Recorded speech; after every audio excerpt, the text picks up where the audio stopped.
Hello, everybody, and welcome to Royalty in the Round, WrestleRoyalty.com's only video podcast. I'm your host, Sir Mitch, joined by Baron Botch. Hello, Botch. Still sound like Audrey Hepburn and My Fair Lady, mate. We've got, of course, Andre Holly, Duke Dre. Say hey, mate. Hey, everybody. Mr. Personality, as always. So chill. And, of course, none other than our benevolent, our beloved Queen Kendra Bunyan. How's it going, Queen? Don't just wave, say hello. Hello.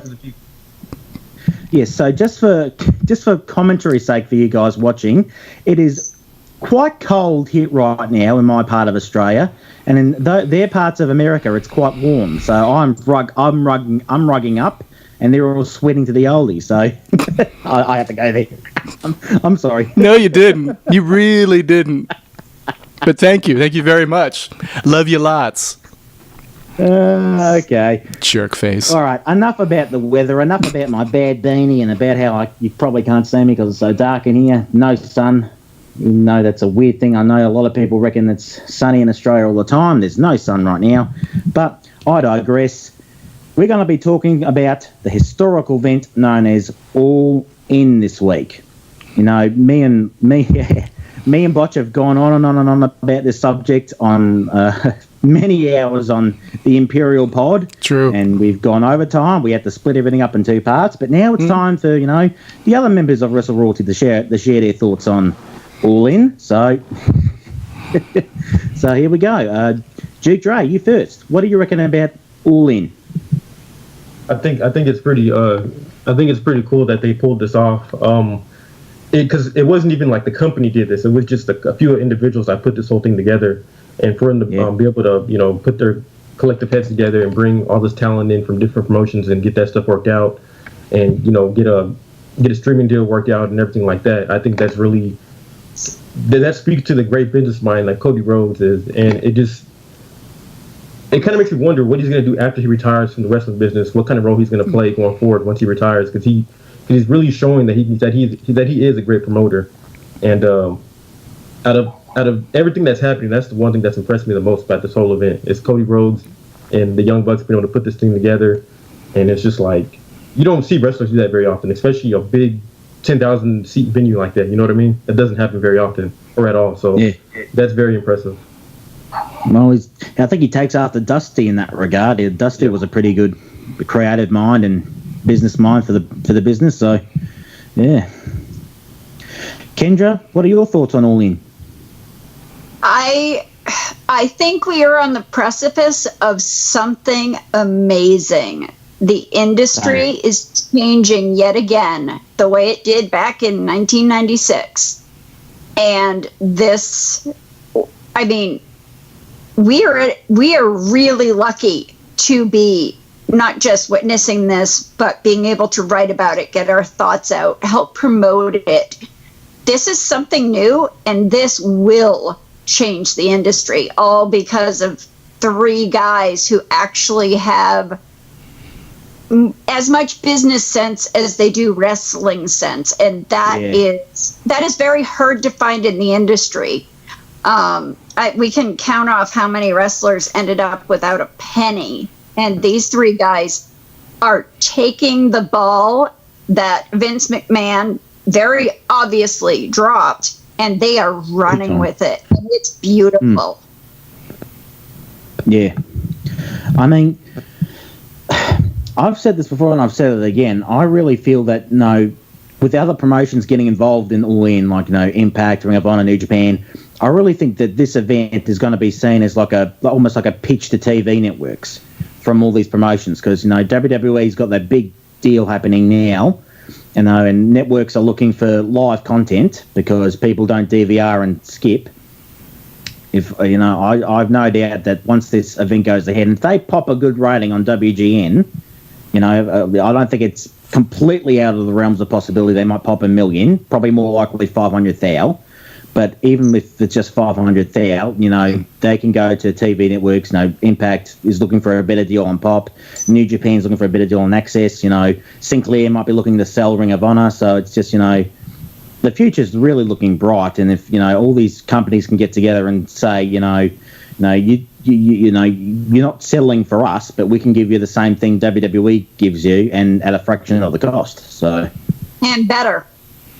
Yeah, bloody oath. And well, I mean, we've said this a lot, but I think it bears repeating this too. WWE has its function, it has its place. Specifically, Raw and SmackDown. We'll leave NXT and 205 out of it, but Raw and SmackDown are for the casuals, and the casuals deserve to enjoy themselves. There's nothing wrong with people watching WWE main roster stuff and enjoying it. It's perfectly fine. I'm not looking down my nose at you. It's cool. If you like it, that's fine. Really, I get it. But for the real wrestling fans, for the legitimate wrestling fans that kind of enjoy the work, we're either looking at NXT or 205 where WWE is concerned. More importantly, this weekend, we're looking at All In. They're going to give us a metric ton of that, and they're going to give us a little showbiz too, which will be fun. Yeah.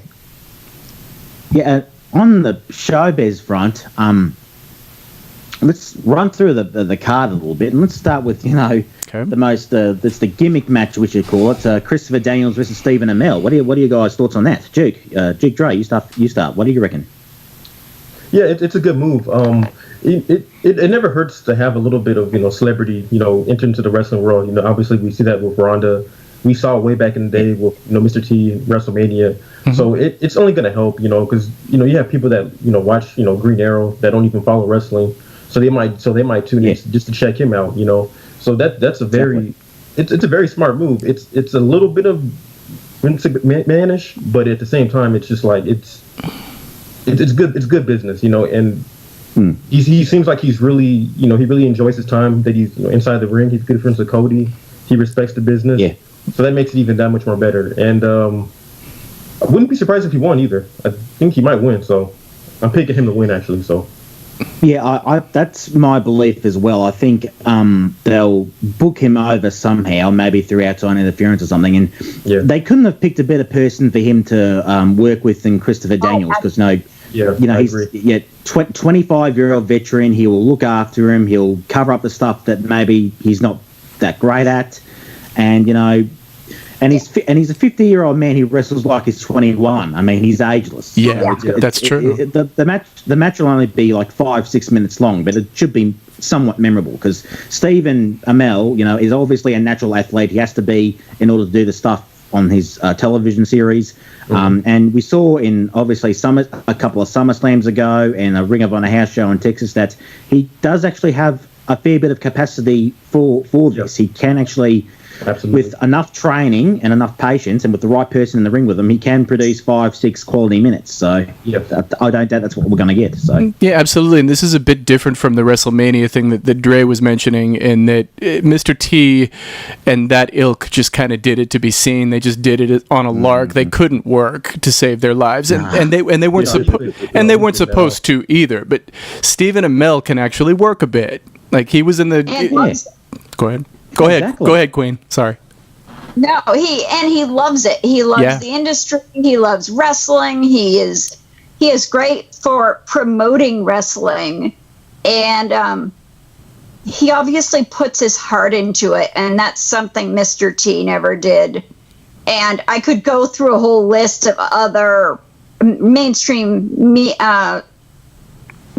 stars who have stepped in the ring, and other than, and I'll catch crap for this, other than Maria Menounos, every other one of them was just doing it to be seen, where she loves wrestling and Amell loves wrestling. And that's why it works so much better with people like them. Yeah. If you have a celebrity who is actually a legitimate fan, then it always works out better. It's like, that period on Raw when Raw had guest hosts and guest stars. I mean, 99 times out of 100, that was dreadful. Apart from you would get that one celebrity who was a legitimate fan, like a Hugh Jackman. Hugh Jackman was so much fun because he was a legitimate fan. So. Freddie Prinze Jr. Yeah, he was working backstage writing too, but him and Seth Green love professional wrestling, and so their segments were so much better. They really were. But you put like Stephen Amell together with Christopher. He was a legit fan. He wasn't okay. He was okay. So Who was? Say again. I'm sorry. I cut you off. It's my fault. that Piven dude. What's his name? He was Oh, on Jeremy Entourage. Jeremy Piven. Yeah. Yeah. Jeremy I Piven. don't know. He was kind of botching some stuff. I remember that Summerfest stuff. He was a little off. Yeah, but I think he was a legit fan from eons ago. I think he was just out of touch. But Yeah. Right. But you put Stephen Amell in the ring with Christopher Daniels, and great things are going to happen regardless. As has been said, Christopher Daniels can work his face off, and Stephen Amell is working, based on everything that we're hearing backstage, he's working really, really hard to pull this off. I think this is going to be fun to watch. I don't think this is going to be a showbiz match. I think this will be good. I really do. I'm not worried about it. I know for a fact that during Cody's filming of Green Arrow, this season of Green Arrow, because he had a role in it 2 seasons ago, and he's reprising that role. Mm-hmm. He and Stephen Amell, during like brief periods of time off or in between takes or something, we're running drills. So cool. That's good. That's good to hear. Yeah, it is. I agree. So Stephen is taking this seriously, obviously. Cool. Nice. On Cody's All Us YouTube channel, which he's been using to promote the show. They showed footage of Stephen and Cody training, so he's taking it seriously. So Great. actually, that's another thing I want to talk about too, like the unique way they've marketed this show, because pretty much all the match build-up has been done via YouTube, from obviously the Being the Elite show, Cody's All Us show, and even the NWA's 10 Pounds of Gold show the last couple of weeks. It's been a very interesting, very creative, viral marketing campaign. I mean, one thing I was really impressed by was the build-up of the Marty Scurll Kazuchika Okada match, because Okada's 6'4", 250, and Marty Scurll's 5'7", 5'8", 190. Yeah. They're playing up the big man, little man thing, and obviously they're also, by doing that, they're also poking fun at WWE a bit, poking fun at Vince's preference for big guys. So they get, the hardcore fans aren't happy with WWE involved with that, and they also, and then Okada came up and started joking with Scurll, saying, and they walked past the hallway, and Okada just went, like 205 live, which was funny. But on this week's Being the Elite, if you guys haven't watched it, you really should. At the beginning part of the episode, Marty Scurll cut this really, really passionate, really cool promo. I'm not joking, one of the best promos of the year in my mind, where he talked about growing up a young kid in England when pro wrestling wasn't as big as it is now. World of Sport was over by then, and he was talking about how he wanted to do it, and nobody thought he could because he was so small. And it was a really good promo. You guys should check it out. So they've gotten serious about that now. But that's the kind of stuff they've been doing for everything. They've promoted the whole show. Yeah. They've been promoting the matches essentially through YouTube, and it's been very clever and very well marketed, in my opinion. So, oh yeah. What do you guys think? That's the way the world is going these days, and straight up, WWE does not do enough of it. They've gotten better over the years, but they're still not up to snuff. I mean, when you have guys doing shows like Up, Up, Down, Down, and they're not, pushing it as they should, WWE should be doing so much more. And I'm going to point the finger at Vince again, but if they did more with it, they would get more fans, if they handled things better. And I think that's where Cody being so young and the Young Bucks being so young, they know how to work social media and how to get the fans interested. And they're doing an amazing job with it. They really are. That one being the elite that they did, that one show where they did the Rocky homage with Kaz and Scorpio Sky was an absolute riot. I mean, it was SoCal Uncensored, yeah. It was great. It looked completely gonzo. It looked really silly, but it was hilarious. I was on the floor just with all the Rocky references that they kept throwing in. They were just brilliantly done. So they really know, to Kendra's point, they really know what they're doing with social media. And since that's the only way they can do it, that's kind of their only option. Yeah, they had to make it work, and they're making it work. They've made it work. They've built all this stuff just with YouTube and Twitter. Yeah, and one of one of the funniest things, that Flip Gordon thing, Book Flip. They decided not to put him on the show because he got so over by the Book Flip thing. He's not even on the card. He's hosting a tailgate party at the car park before the show. So. Yeah, I thought that was kind of funny. I heard about that. That's awesome. And a couple of episodes of Being the Elite ago, they did a Beyond the Mat parody. Another bit of Beyond the Mat, the Terry Funk section of Beyond the Mat. I'm joking. Flip Gordon played the I forget who his name was. He played Terry Funk's friend who hadn't had a match in years, and Matt Jackson played Terry Funk in the parody and asking Flip to come around and see his match. And then Matt even did the Terry Funk stumble as he walked off. That's great. So they just know what they're doing with that. Yeah, they do. And when you don't have millions of dollars of marketing money behind you, you have to get creative, and that's what they've done. So yeah, I think they're doing better because they don't have that money. Because they have to be creative. Forces them to. They're making it work, and they're making it work so beautifully. They're really relating to the fans in a way that the WWE can't, because they're so big and they have all that money. It's really, I think it's really good. Necessity is the mother of invention, and these guys are taking it to a whole new level and doing such an amazing job with it. Well, let me ask you guys this. Let's say ROH gets to a point where they do get bigger and they start bringing them more money, and you got these networks throwing more money at them. What would happen to ROH essentially if they did get on one of these bigger networks where, they have more stockholders and things like that? Would you think that would be a good thing, or do you think that would kind of water down what ROH is all about? I think, the first thing for that to happen was Sinclair would have to sell them. Sinclair media would have to sell the company first before any of that happened, and I think that's probably that's going to happen soon, because they've got the Tribune deal went under, and they're getting sued by Tribune now, so they're going to be liquidating assets to offset those costs. So, and I think Ring of Honor, because Ring of Honor is actually increasing in business. They, like I've said before, in 2017, 2018, their profits went up 30%. So they are making money. They're making very good money. I've always said that the best thing for Ring of Honor would be to be bought out by New Japan, because they have the capital to do so, and they turn Ring of Honor into their US subsidiary. And if that were to happen, I would have Ring of Honor on some network somewhere, and then New Japan have those 4 live specials a year. That would be my guess. And New Japan is looking. New Japan's owner is Bushy Road, a Japanese company that's actually massive. They do trading cards, cartoons, that kind of thing, but like Yu-Gi-Oh type stuff.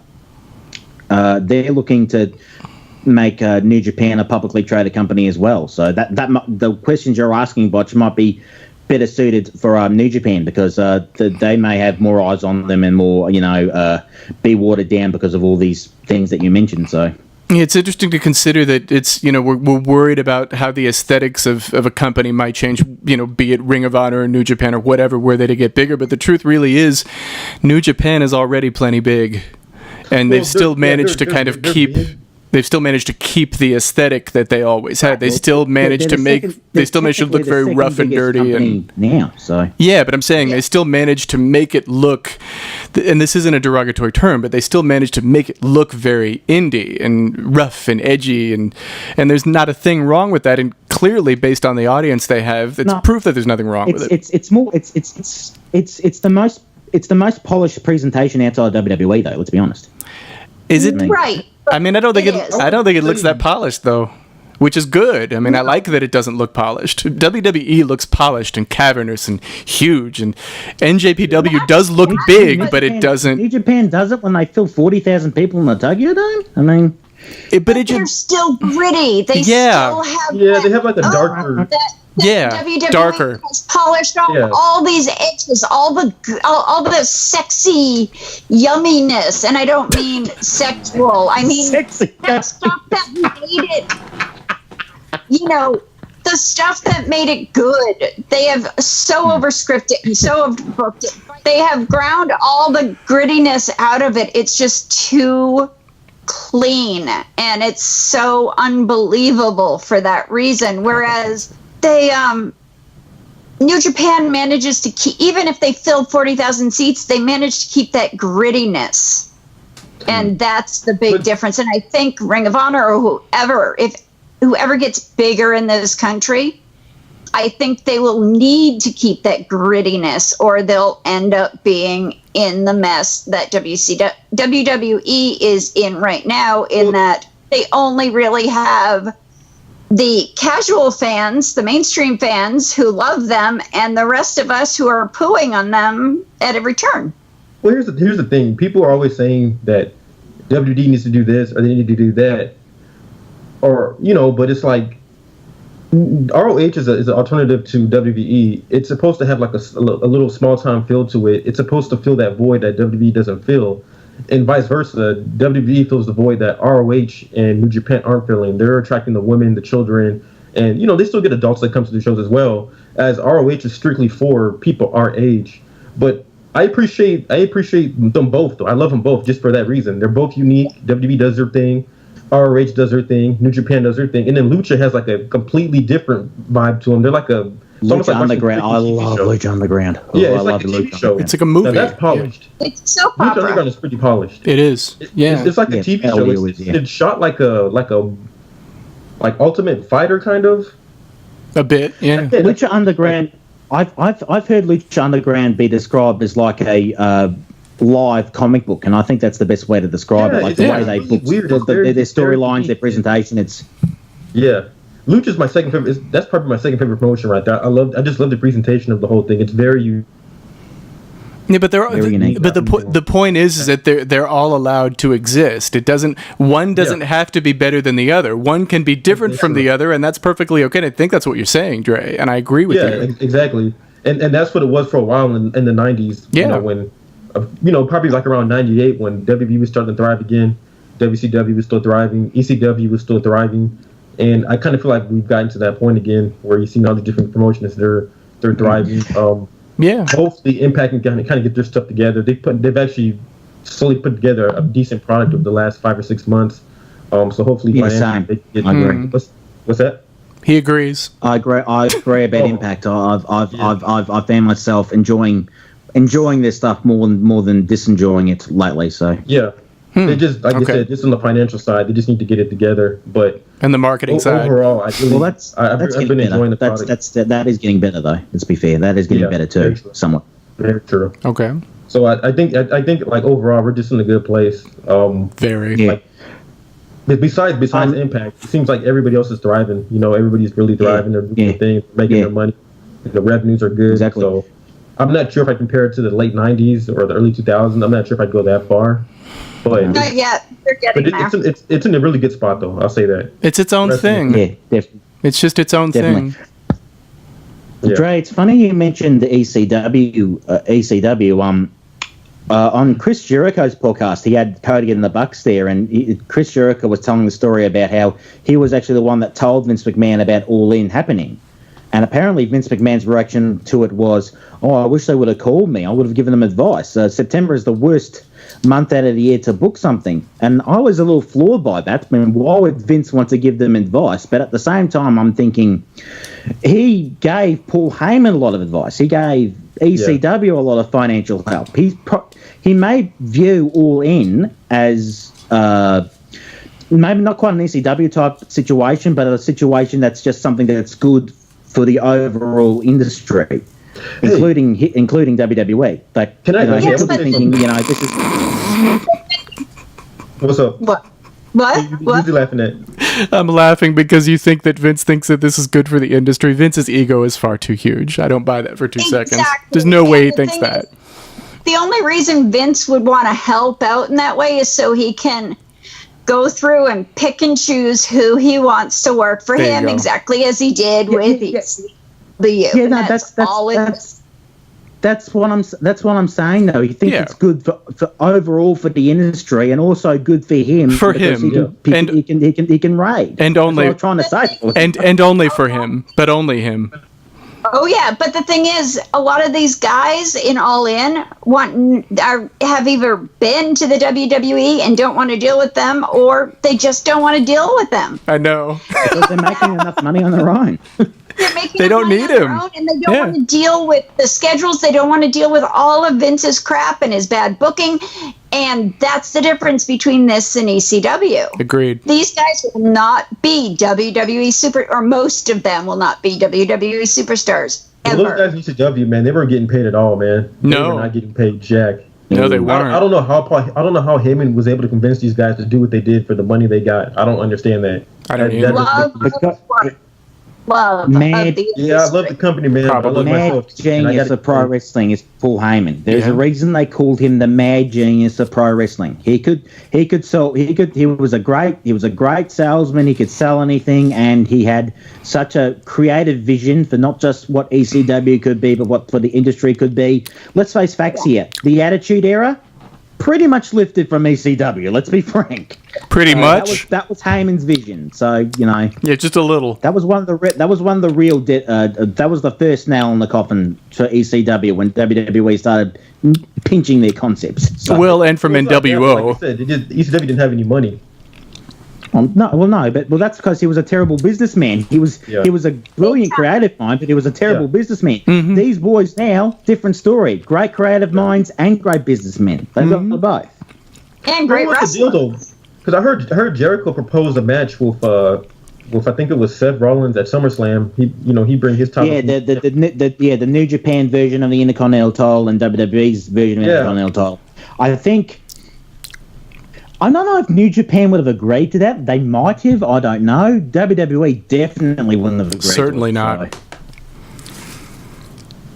And even if they did, they would never have let Jericho win it. So Well, of course not. I mean, if I'm a promoter, I'm putting my guy over too. That's just the way it is. Well, I mean, it kind of reminds us of what happened in the 80s when Vince was kind of taking over the world and all the other little promotions. Well, they weren't little, but you know what I mean. All the other promotions started to get together and be like, we'll all get together and beat Vince. And then they all kind of fought for themselves in the booking room and the whole thing exploded. yeah. Like the what was those Super Clash or something? Yes, that's exactly what I'm talking World-class about. Combined shows, yeah. That's exactly it. But they turned out to be a mess, even though they were probably fun ideas because they couldn't agree who would win or not. Yeah, and Vince already owned the pay-per-view market by then, so it didn't matter what they did. Yeah. They were way too late. Anyway, it didn't matter. Jerry Lawler will book himself. Was the one booking himself to win anyway. So Oh, I know. Yeah. Lawler, man. That's one of the most overlooked. Yeah, that dude, man. He was booked pretty strong throughout his career, man. 70s and 80s was ridiculous, man. So was Dusty Rhodes Yeah. because he was doing it. towards the end, that was him and Jerry. That was Jerry Jarrett giving him control of the book too. Yeah. True. But I enjoyed a lot of Memphis, though. I did enjoy a lot of the Memphis stuff. Oh, same. Really fun. Yeah, Really it was. fun. I agree. This is just proof that Cody gets it from. Yeah, We know where Cody gets it from. Oh, yeah. exactly. Honestly, I have to wonder how Dustin is feeling. I know he's proud of his brother, but watching all of this happening without him while he sits on his butt twiddling his thumbs in WWE, I don't you have think to he's too worried. wonder. With all the money he has, I'm sure he's fine. Yeah, I don't think it bothers I think he's He okay. he could go play wrestling with his brother now and then and sit home and enjoy himself. It's not like he needs the work at this point. He just just probably enjoys doing it, you know. Like he, yes. Sure. You see him on Dustin's on Twitter, the shelf they now, point- anyways. Had both Yeah. had surgery on both knees recently. Yeah, that's right. Yeah, he did. He's sitting on the couch doing nothing for the next 6 months anyway. So So we have to. So, Backstage this weekend for his Beg your pardon? brother. will he be backstage for his brother? Austin will end up backstage being there for his brother. Yeah, probably. well, if he did, he better make sure WWE doesn't find out. Exactly. Yeah. He's been fired for less than WWE last But time. would it even be a big deal? It's not like John Cena showing up backstage all in. You know, it's Goldust. You know what I mean? Like it's not really. Yeah, but it's still a WWE employee showing Yeah. up in It's a big backstage deal. at a major promotion. They wouldn't care less if there was if it was a little indie feed because this is a Right. massive show. They'll cry foul, mate. And they fired Goldust But it's in the also past the- for lesser Yeah. reasons. Yes, they have. But it's also his little brother. Yeah, that's what I'm saying. It's like, can you really be that mad? Like, he's just going to show love for his brother. I mean, Yeah, Vince. yes. Vince can be that mad. Vince Yes, he be can. that- Drake, you think you're petty? Try Vince McMahon. Okay? Need I remind you of Titus O'Neil? Exactly. Yeah, I don't know what that was about, man. Neither does I don't know Titus. what that was about. No one does. Like, So, so we have to go back to the All In card because there's a lot more matches on the All In exactly. card. Back to All In. Stop talking about WWE. You're all killing me. Well, hang on. Back to the All In card. Let's talk about another favourite subject: the NWA World Title. Can it? Yeah, I know. I'm kidding. Can anything be made of it after 25 years of? My thoughts on the subject. It would be cool to have Cody win it and be the first father and son to ever hold it and all that. But the NWA brand and the NWA World Title's been essentially did as a dodo ever since Shane Douglas won it, vacated it the same day, cut a promo about saying how it was dead, and it's been put on life support by All Japan in the 90s and New Japan in the 2000s. I mean, Billy Shane Douglas Corgan and Nick Aldis have done a great job trying to get buzz on it, but it's dead as a dodo. I agree. What can be done? Shane Douglas is the biggest waste of human space there is. And I don't care anything he's done. I do think it's possible for that championship to matter again if it was built correctly. And I know Botch disagrees with me, but I really think it's possible if done right. Shane Douglas has never done it. I think at best Cody can give it one last hurrah. That's my view on yeah, it. I mean, that's right. Maybe. I don't know. It's cool to see. It's fun to see it out there, but I mean, true. Yeah. True, because it does have historical significance. So I understand what Kendra's been saying, what she said on the Royal Inquisition this week. If you have not seen the Royal Inquisition, watch it. Don't be stupid. But see, there you go. Don't get put on the list. Anything for you, my dear. But yeah, we will. I'll put the link will be in the description for real. But no, it's true. Like, it does have historical significance, and I get that. And I think the idea of Cody winning it and holding it like his dad did, I think is very cool. It's just that the thing has been dead. Like, your assumption, it's not an assumption, it's a fact, but you're saying that it's been dead since Shane Douglas. I think it's been dead since JCP. Oh, wow. That was the last time it mattered. Ric Flair held it. That was the end of it. Ric Flair was the most prestigious holder of that title, not named Dusty Rhodes. Otherwise, it didn't matter. WCW still booked a version of it until like 91, I think, or something. Yeah, I don't know. Isn't that when Flair took the title to? I don't think WCW officially left the NWA until like 91, 92. But if I'm wrong, please correct me. But still, I'm sure. I think you're right. It just there was such and perhaps just because I'm a dinosaur, but I remember back when George. Don't shake your head at me. If I'm a dinosaur, you are too, little lady. But but back with. See, but back at Georgia Championship Wrestling, like the went into the oldies, like I said. You know what? But the fever of that classic feud between Dusty Rhodes and Ric Flair. I mean, we're only seeing that now with another feud in NXT because we're talking about All In. I'm not going there. You know the one I mean. But other than that, that feud is classic, and that was. To my way of thinking anyway, and I could be wrong, but to my way of thinking, that was really the last time that the NWA title was kind of do or die like that. It's never felt like that since. I mean, I know it ran later, but it never felt like that again. I mean, I think Corgan's idea is to make... Because Corgan, when he bought the NWA brand, it's not a promotion anymore. It never really was. In fact, it was an umbrella thing. It's a governing body. The NWA brand. Yeah. I think his idea is to turn essentially the NWA World Title, because all the other titles, NWA branded titles, were vacated as soon as he bought it. Nobody has them now. Yeah, I know. So I think his idea is just to have the NWA World Title be this umbrella championship for every promotion. Just call it the World's Title. I think that's his idea of it. And they just try to bring back the prestige that way by having it defended in all these companies and have everybody saying this is the world's title. So that's just my guess of it. But then again, I could be wrong because he's actually promoting a show, I think, in November, either October, November, somewhere at the Nashville Fairgrounds Arena, the old TNA Asylum. So who knows? Yeah, I've heard about that. I don't know. I just think its time has passed. I think it's too much water under the bridge. I just think it's over.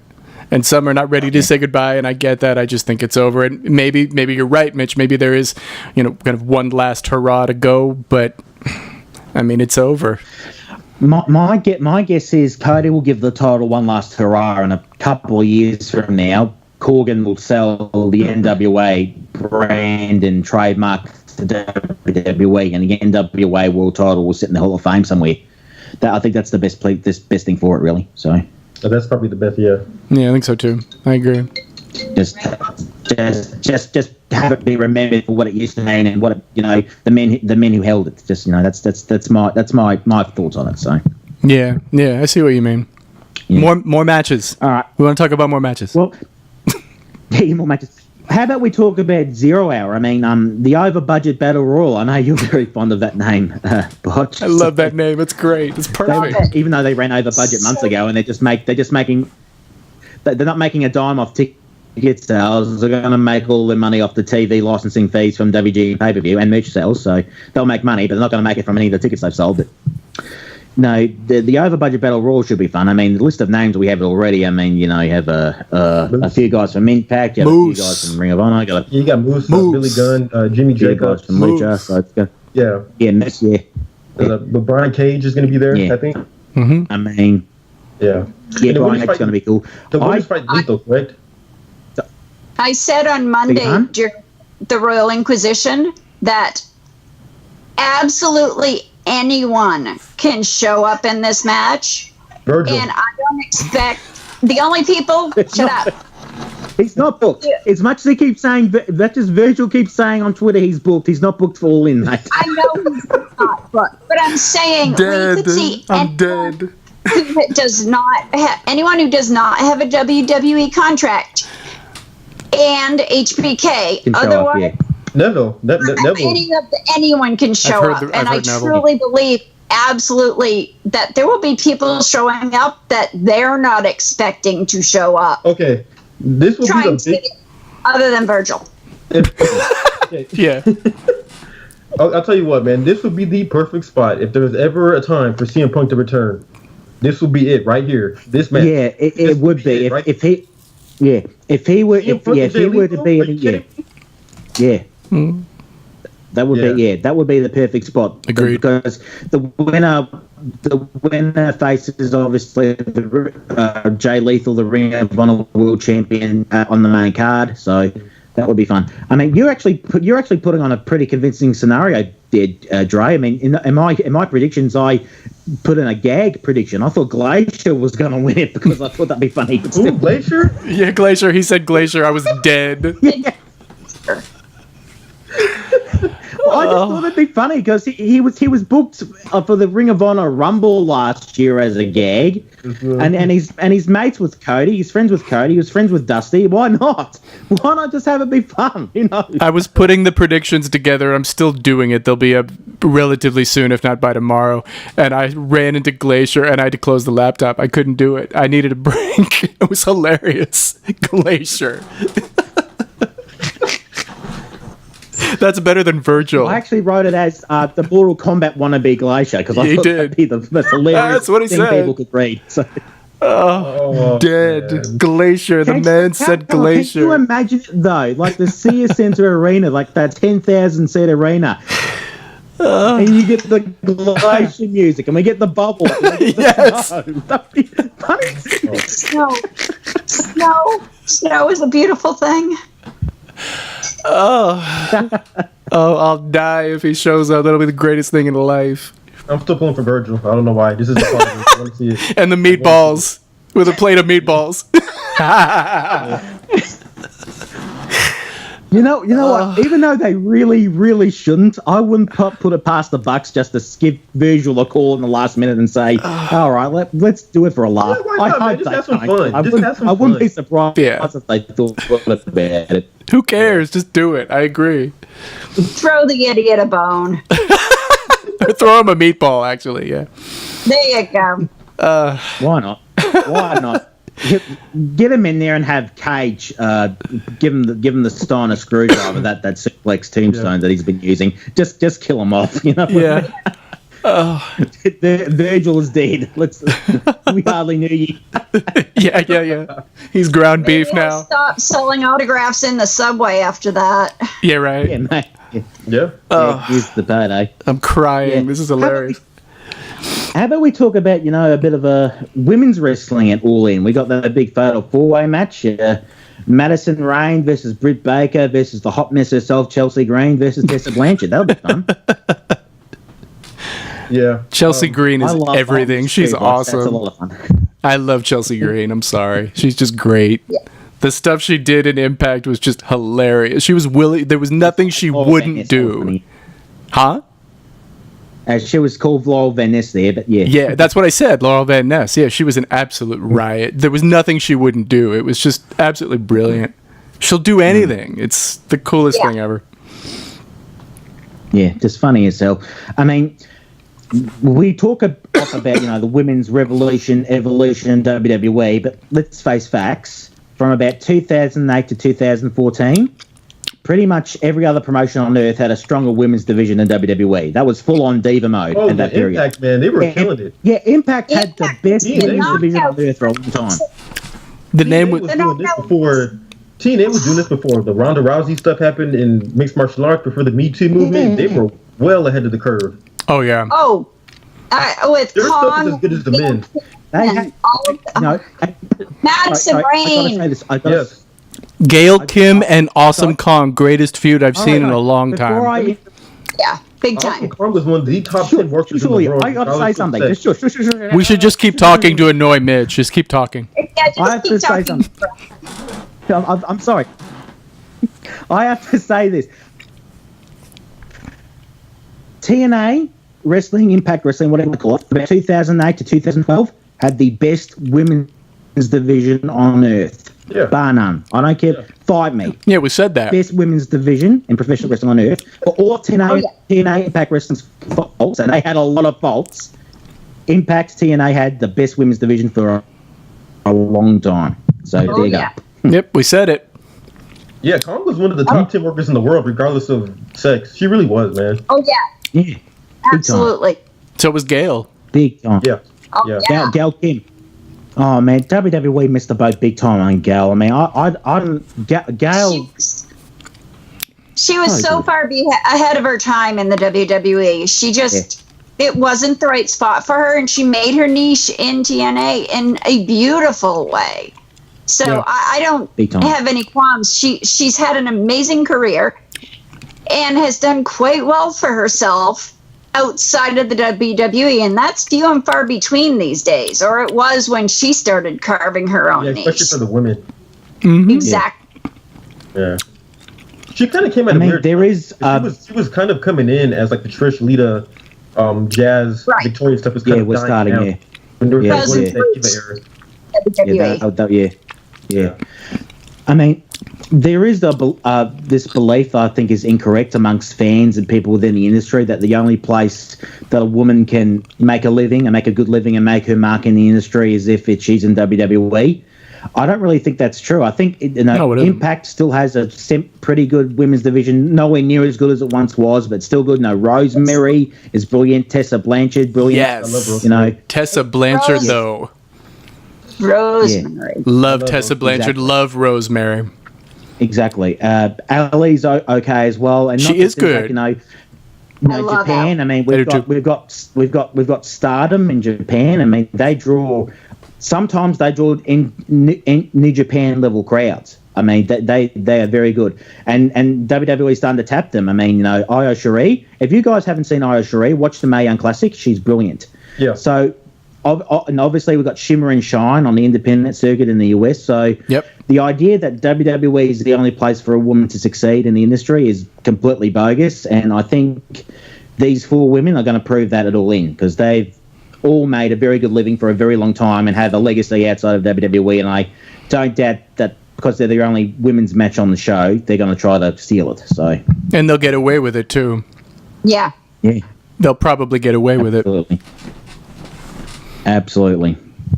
I am kind of surprised there is only one women's match on the card, but that's Yeah, I am too. I'm actually Same. a little disappointed by that. I thought they should have had at least 2, but yeah.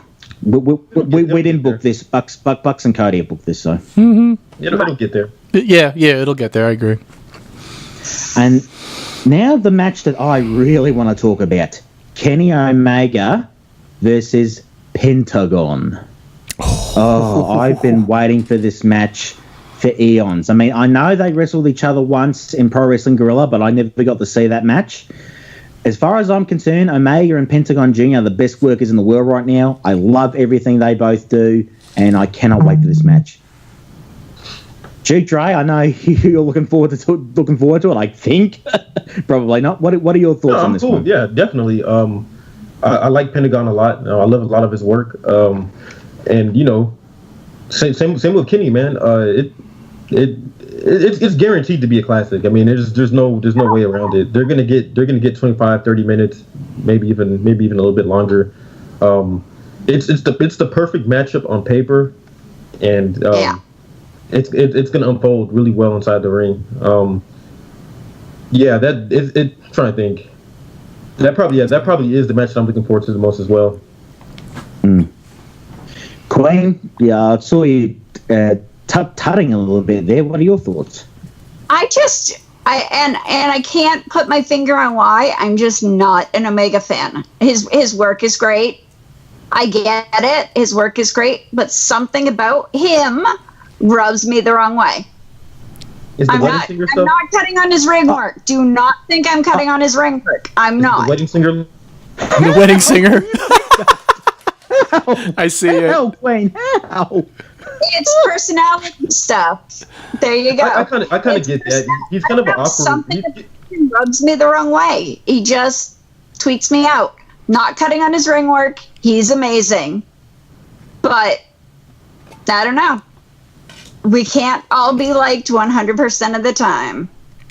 Sorry. I hate you, Queen. That's not nice. I will say this: I've never really been a big fan. I've never really been a big fan of his promos, but his ring work is amazing. I mean, that more than makes I'm not cutting on his ring work at all. I'm just something about him gives me the heebie-jeebies.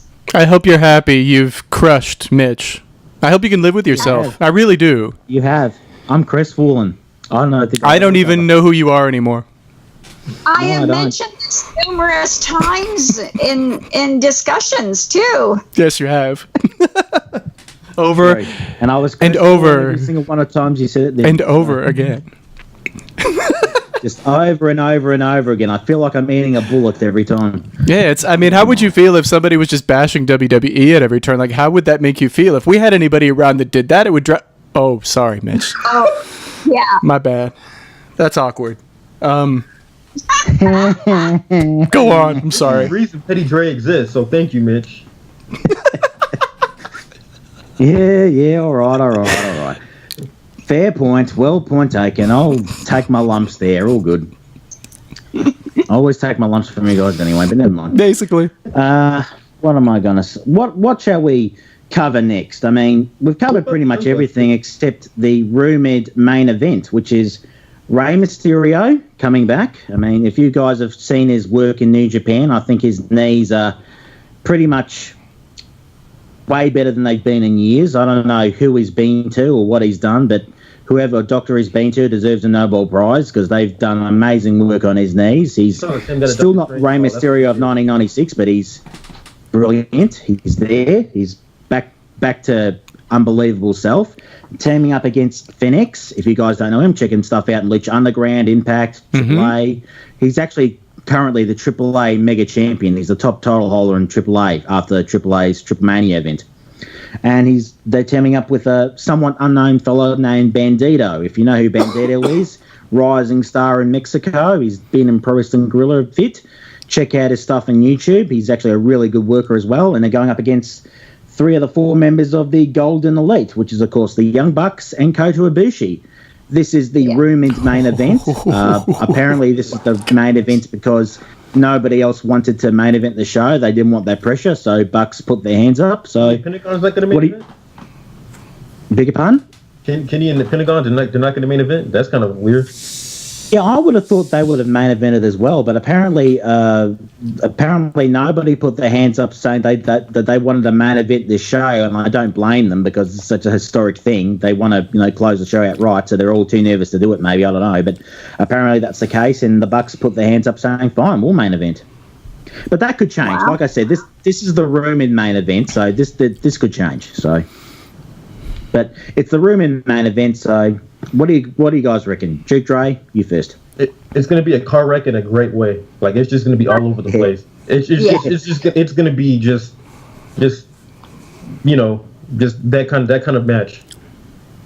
Yeah, big time. Rey Mysterio is probably my all-time favorite. I've met the guy a couple times. We're from the same city. I love Rey Mysterio, man. Like, cool. You couldn't couldn't tell me nothing about Rey Mysterio, man. He's like my absolute favorite. It's good to see him back. He's come back from the incident that happened, a couple years ago, down in Mexico. I'm really happy for him. This match is going to be all over the place, but in a really, really good way. I think about some of those great 6-man tag matches. I don't mean to bring up the company again, but like just read, the Shield and the Whites and stuff like that. It's going to be one of those type of just crazy type of deals. Yeah, just wall to wall action. It will remind me. It'll probably be like the first TLC match, even though it's just a straight 6-man. The level of action involved is going to be off the charts. So. Oh yeah. Agreed. I mean, those guys don't stop to take a breath. So it's exactly. The Young Bucks have no problem shortening their lives. No, they just don't. They'll get in there and kill themselves for a match. Yeah, and especially for a match on a show like this. Yeah. They will not hold back anything for this show, and they're just they very well could run away with it. So do we know how Nick is feeling at this point? Because he's been sick, like really sick. About that. Yeah, he's had the flu. Apparently, he's been hit by the flu bug. But wrestlers have fought through the flu before. I mean, Shawn Michaels had the flu during his match against Psycho Sid in 1997, and he got a good match out of it. Working against Psycho Sid. Speaks for itself, yeah. With the flu, and he still made it a great match. I mean, that just shows how brilliant he was. So. He wrestled a flu with the flu, yeah. Yeah, pretty much. I remember Edge did something similar when it was him and Mysterio were tagging up when they fought Angle and Benoit. They did a .com interview with Edge, and Edge said that he felt like he was about to throw up during the whole match because he was fighting a bug or something like that. But these wrestlers, man, they have a tendency to just be able to flip a switch. That adrenaline gets pumping. And they're just able to go out there and do their thing, And I'm sure. What's that? Sorry, keep going. Drew. No, I was just saying. Keep going. That that's knack to be able to just block out pain and do these incredible things. We've seen it time and time again. Wrestlers finishing matches after getting hurt midway through a match or whatever. So I honestly don't think it's going to affect his performance at all. To be honest with you. Nah. These guys. Yeah. These guys push through anything. I mean, we all know the infamous story of John Cena wrestling with food poisoning, going outside the ring, throwing up, and realizing he crapped his pants as well. So yeah. Thanks. So that just goes, and he finished the match. So that just goes to show the level of commitment these guys. So. True. And then you have guys like the original Sin Cara who dislocated his pinky finger and just quit straight away. Yeah, that's like a passion right there, man. There's big time. I mean, I've hurt my fingers playing basketball, dislocated your finger playing basketball. That was when I was like 12 or 13, and you still like, man, I'm still gonna finish the game, But that was bad. Like that was just like all time. I've broken all my fingers at least once, so and I didn't cry about it. So there's no getting around that, man. Like that was full. Yeah. There's no coming back from something like that. You can't go back to the locker room and face the boys. I mean, not like that. What's that? I mean, No, yeah, no, I mean, no, yeah, I get it. I've broken all my fingers. It hurts like hell, but Yeah. you know, compared to like a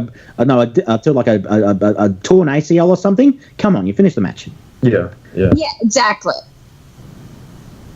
I mean, we none of us are big are fans of Big Cass, but you know, to his credit, he blew his knee out and he kept trying to go with it, And probably made the injury worse by continuing. There was nothing. Yeah, and we don't. And hang on, we all aren't big fans of Ryback either. But he hurt his leg, and he kept going with the match. And even though it made it a lot worse, he still had like a big permanent scar on his leg because he like did something to his knee or something. And by keep going, he like shattered his whole leg essentially. So Yeah. Well, the one who did the most in that regard, Sabu, who used to go grab the oh yeah, he super wouldn't glue, stop. close himself up, and go back to the ring to finish matches after being horrible That injuries. that sickening barbed wire rope match he had with Terry Funk. I mean, the first 2 Which minutes of the one? match, he's yeah. Well, no, the first. Yeah, the first one with in ECW, which Heyman never booked another one again. Like he tore his arm pretty much out. Like he had like a cut in his arm that needed 100 stitches. He just rolled out of the ring, super glued it, taped it, and kept going. Crazy as anything that like. Such charming conversation. What'd you say? Watching Botch's face through all of this is fun. He's so It squeamish. is. It's a little. I'm chilling, I'm good. To even hear about it. Well, I mean, he's broken every bone in his body at least once. I mean, and he keeps going. I mean, the match where did he kick the match when you know, dare I mention his name? Benoit broke Sabu's neck. Did Sabu keep going in the match, or did he say no, I'm done? Because I don't remember. I don't either. I don't remember. I don't No, because recall. knowing, I'm not sure if because he could've- knowing him, I think he would have kept going. Because you know, we all know the Hiromu Takahashi, who took that horrible spot at G1 San Francisco and really messed his neck up bad. Like that broke, and he kept going another 10 minutes somehow. So Yeah. See, no, in a situation like that, man, you just call it a day, man. Like, I know Agreed. you're out there to- I know you want to entertain the fans and all that stuff, man. But just you put your health ahead of anything else at that point. It's man. a job. You got to be able to walk and Right. live your life when it's over. Like, don't be stupid. Like, end it if you have to. Whatever. Yeah. well, Taz did the same thing when he broke his neck. Yes, broke he his did. neck and he kept going with the match. And he tells a story about how Tommy Dreamer and he walked to the hospital. They didn't take a car. They didn't go in a taxi. They walked to the hospital where Taz had a broken neck. I still had that match because he was up for a pile driver and he was screaming, "No, no, no!" and no, and then nothing. You heard nothing. He was out of position. Completely out of position. I still have the tape of it. He was completely out of position. It's not something I watch on a regular basis, but I do have the tape. He was totally out of position, and it just looked awful. Who was he facing? It was Too Cold Scorpio and Oh, of course. who else? It was a tag match, wasn't it? Yes, it was. It was Too Cold Scorpio and I think it was Eddie Guerrero. I think that was the other So- one. Yeah. Who hit the move was- on? It was, Scorpio. it was Oh, Yeah, it was- Scorpio's an it was- idiot. He made a mistake. He just made a mistake. Yes, but beyond that, Scorpio is a bloody idiot. What do you mean? Why you say he's an idiot wholesale? He is he's a jerk to everyone around him. He just has said and done a lot of really stupid and racist shit. Really? I didn't know that. Flash Funk. Oh, Yeah, Flash Funk. Huh? Yeah. So hang on, you're telling me you're telling me the first person to do the 450 splash and make it famous, maybe not the first person to do it, but to make the 450 splash famous in WCW, WWE, whatever, is really a tool. Wow, I did not. I didn't either. Okay. I didn't know that. Oh yeah, no, he still goes through fits and starts of running his mouth on Twitter and causing problems. I did not know that. What I didn't even know he was on Twitter. So Neither did I. Man, Yeah, I didn't either. Yeah, it's out of my head. Same. he might not be these days because he stuck his foot in it so much. I didn't know that. I mean, I knew Brickhouse Brown was interesting, but I didn't know that Too Cold Scorpio was. Yeah, Yeah. yeah. More you know. Ding, ding, ding. Yeah, yeah. Well, I think we've pretty much covered everything. What do you guys reckon? Yeah. So what we need to do is go over the times for everything though before we stop, because we're doing a dignified discussion and all that good stuff too. So if you could maybe remind everybody of the times, Mitch, that would be cool. Okay, cool. Just you'll edit that stuff out then. No. What I said is we can leave this in there. We don't edit. Editing is for girls. We're men. We don't edit. Men do not edit. Let's have a little bit of polish on this. Let's look semi-professional. We're men and queen. We're not girls. We don't edit. No, don't edit. We're like New Japan ROH, man. We leave it grimy. That's man. right. Nice and grimy. See? The home video feel, man. Polish. What is polish? Never heard of it. Yeah, who needs polish? Man? Shut up. This polish stuff you talking about? Polish. All right, cool. All right, well, you guys know we're holding obviously a dignified open thread. No, our open thread discussions, our dignified discussions. We do them for WWE. We do them for New Japan occasionally, and of course we're going to do it for All In. So the All In discussion, a dignified discussion, will start at 6 p.m. Eastern Time, September 1st in the US. So, come join us. We'll all be there. We'll get to discuss, the show, and it should be a lot of fun. Our dignified discussions are always fun because we're always respectful and we're always entertaining. So we're not always respectful, but we are entertaining. Why are you looking at me when you say that? But okay. I have no idea what would possess me. Let's just pick on Mitch today, shall we? Let's just. It's like Rusev. It's like Rusev Day. It's every day. Exactly. Yeah. Every day. Never mind. I'm just the one hosting this thing, keeping it all together, trying to have some sort of format, but never mind. Blah blah blah. Yeah. And don't forget, we're actually going to be posting our predictions for All In. Those will be up tomorrow, kids. So look out for them. They'll be fun. If Glacier gives you any indication of how much fun this is going to be to read, then you got to look at it. It's great. And we'll also be posting a special post on the site for you guys to give your predictions on All In as well. Yeah. So true. It will be guys, let us know what you think about All In and who's going to win. And it's going to be every match, guys. It's going to be an interesting thing. And yeah, I mean, what else can we say? This is literally an industry-changing event, and all of us could not be more excited, I think. That's right. Right. I think it's now time to sign off. Can we sign off, Neil? Can I please sign off, Butch? Sign off in 3, 2... No, I'm kidding. Yeah, please. Oh, I want to say and do something very rude right now, but I can't. Kendra already did, so... Potty mouth, that's me. Basically. Okay. All right, guys. No, this has been a disaster from the get-go, but I'm sure it's been entertaining. Car crash watching as usual from all of us here at Wrestle Royalty. I'm your host, Sir Mitch, the biggest punching bag in Wrestle Royalty. That was Baron Botch, Duke Dre, and of course none other than the benevolent, the lovely Queen Kendra Bunyan. I saw that, Botch. I'll pay for it later. See you later, guys. Too sweet us. Catch ya.